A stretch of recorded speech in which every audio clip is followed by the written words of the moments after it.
Welcome to Tenor Tech, where I solve the problems you didn't even know you had. You start by preparing the HD25 and the workpiece. Make sure the battery is charged, probe tip snug, and the body clean. Mount the edge finder tightly in the collet to avoid runout, because stability directly affects accuracy. Place the workpiece on the mill table and clamp it firmly. Vibration ruins readings. Once done, lower the tool to within 0.1 mm of the edge so the first contact is controlled and you can proceed confidently.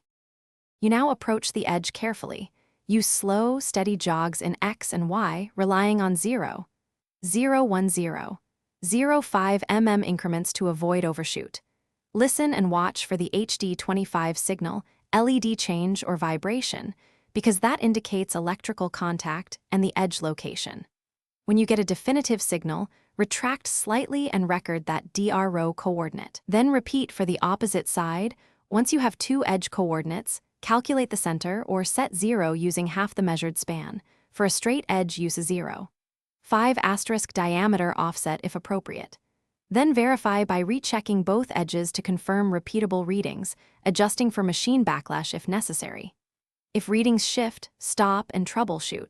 Clean the probe tip and the workpiece, check battery voltage, and ensure solid electrical contact. Doing this prevents systematic error and keeps your setup reliable for the entire job.